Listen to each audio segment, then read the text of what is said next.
जिल्हाधिकारी कार्यालयाला आणि जर त्यांनी आमचे जाती प्रमाणपत्र दिलेले नाही तर 26 जानेवारीला ते ध्वजारोहणला येतील। त्यांच्याकरिता आमचं सर्वोच्च समाज बांधवाकडून त्यांचा घेराव करण्यात येईल असं आजच्या ह्या कार्यक्रमाचा जो उद्देश होता आणि आपल्या विदर्भातील जे लोक जमा झालेले आहेत त्या पाठीमागचा उद्देश एकच होता की बा शासनाचे धोरण एक आहे की प्रत्येक समाजातील माणूस हा खालच्या स्तरातून वर येईल ही शासनाची ही इच्छा आहे आणि त्यानुसार शासन हा काम करीत आहे।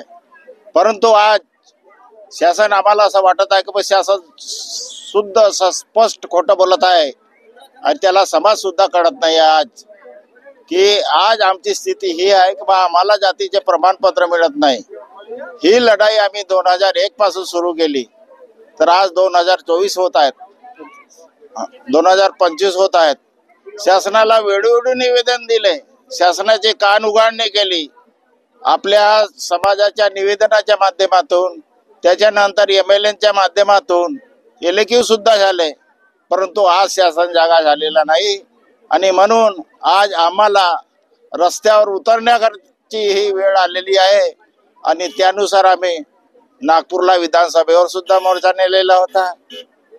त्याच्यानंतर त्याच्या अगोदर आम्ही गोंदियाला जिल्हाधिकारी यांच्या कार्यालयावर सुद्धा मोर्चा नेलेला होता आणि आमची ही लढाई आता सुरू झालेली आहे। आणि माझं नाव अविनाश नेवारे, आदिवासी मंत्री म्हणून विकेजी झालेले आहेत। त्यांना आमची हेच विनंती राहणार आहे की आज 2005 ला एक कोर्टाचा रिझल्ट आला, 2011 ला आला आणि 2018 ला देखील आलं आणि आमचे वकील माननीय राम परसोडकरजींनी परवा फोन करून सांगितलं की केंद्राची रिपोर्ट आलेली आहे आणि ह्या 21 जानेवारीला आमचा कोर्टात केस आहे, त्या दिवशी मी तुम्हाला रिझल्ट आणून देतो आहे म्हणाले आणि कागद घेऊन जा म्हणून असे सांगितले। अशी खुशीची बातमी आहे। तर शासन दरबारी आमची हेच न्याय राहणार आहे, मागणी राहील की जे कोर्ट आम्हाला निर्णय देईल चौथ्यांदा, त्या चौथ्यांदा निर्णय दिल्यावर माननीय महाराष्ट्र सरकार सुप्रीम कोर्टात जावा नाही, त्याकरिता आम्ही आताच सकाळी विनोदजी अग्रवाल आमदार येऊन गेले, त्यांना सांगितलं, त्यांनी ते हमी दिली की मी माननीय मुख्यमंत्रीजी देवेंद्र फडणवीस यांना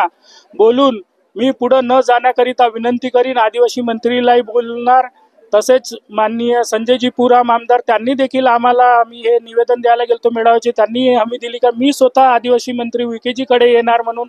तसेच विजयजी रांगडाले तिरोड्याचे आमदार त्यांनी देखील आम्हाला म्हटलं की बा तुमचा प्रश्न तर लावलाच आहे, आदिवासी मंत्रीला भेटायला मी स्वतः येईन। आज उद्या निवडणूक असल्यामुळे ते काही आम्ही येऊ शकत नाही म्हणून त्यांनी आज हे केलेलं आहे। तर शासनाला एक हेच आपलं म्हणणं आहे की समाज बांधवाचं इतकं लॉस होत आहे आणि सगळं काही, तर शासन जर ह्या 21 तारखेच्या रिझल्ट नंतर न ऐकलं तर आम्ही जिल्हाधिकारी कार्यालयाला 1 ऑक्टोबरला जो मोर्चा काढला होता त्या मोर्चानंतर त्यांनी 2 महिन्यात जात प्रमाणपत्र देऊ म्हटलं, दिलेलं नाही। तर आज काल आमच्याकडे बाळासाहेब पटेल म्हणून जे इथं पालकमंत्री जाहीर करण्यात आलेले आहे गोंदिया जिल्ह्याकरिता, त्यांचा उद्याला आम्ही अर्ज देऊ माननीय जिल्हाधिकारी कार्यालयाला आणि जर त्यांनी आमचे जाती प्रमाणपत्र दिलेले नाही तर 26 जानेवारीला ते ध्वजारोहणला येतील। त्यांच्याकरिता आमचं सर्वोच्च समाज बांधवाकडून त्यांचा घेराव करण्यात येईल असं आम्ही जाहीर करतो, सर्वांसमोर जाहीर केलेलाच आहे।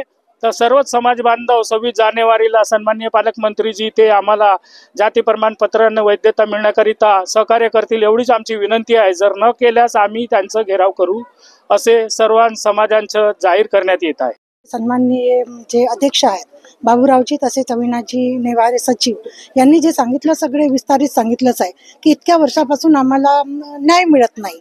म्हणजे आपण 3दा निर्णय दिला कोर्टाने तरी म्हणजे आम्हाला ज्या मागण्या म्हणजे आपल्या आहेत त्या पूर्ण होऊ शकत नाही। आमचे म्हणजे सगळे सदन नाही आहेत ना आमच्या समाजामध्ये, काही मोजके लोक आहेत जे नोकरी करणारे आहेत, बाकी गरीब आहेत, त्यांचे मुलं शिकू नाही शकत आणि शासनाचे जे योजना आहेत त्यांचा लाभ नाही मिळत। घरकुल असो किंवा आणखी इतर योजना आहेत शासनाच्या, त्यांचा काही उपयोग होत नाही। त्यामुळे आम्हाला हा रस्ता शिवाय दुसरा पर्याय नाही, म्हणून आज आम्हाला संघटित होणं खूप गरजेचं आहे आणि तेच आहे। तसेच नशामुक्तीचाही हा उद्देश होता की घर पूर्ण उद्ध्वस्त आहेत तर ते घर उद्ध्वस्त होऊ नये आणि जसे आजकाल खूप वाढले मुलं असो किंवा जे पुरुष असो तर ते आणि महिलांना त्याचा त्रास होत आहे म्हणून हा जो मेळावा आहे तो तर आपल्या जातीच्या हक्कासाठी, हिंदवार बिंजवार समाजाच्या हक्कासाठी होता आणि माझे समाज बांधव पोहोचले सुद्धा. पण हे कामाला म्हणजे त्वरित हे सरकारने आम्हाला निर्णय द्यावा आणि आमच्या मुलावर जो अन्याय होत आहे तो दूर करावा. तसेच व्हॅलिडिटी आहे, कास्ट सर्टिफिकेट ताबडतोब इश्यू करावे, हीच नम्रता विनंती आहे. आणि जे मनोनीत आमदार आहेत नवीन, त्यांनी पण हे याच्याकडे लक्ष द्यावे, एवढंच सांगणं आहे माझं.